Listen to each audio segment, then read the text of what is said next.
Hello there and welcome to another easy tutorial.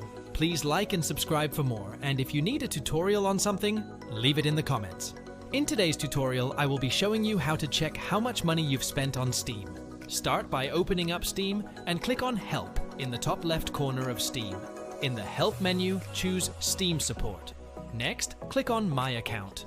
After that, choose Data related to your Steam account. And finally, scroll down a bit and choose External Funds Used. Total spend is the total amount of external funds applied to your account in USD. Old spend is the amount of external funds applied before Friday, April 17, 2015. If your account was linked to Perfect World for CS:GO or Dota 2, PWS spend will be the approximate USD value of funds applied from Perfect World. Otherwise, that value will be zero. And if your account has applied external funds in Steam China, China Spend will report that total in RMB. Thanks for watching, and let me know which easy tutorial you want next.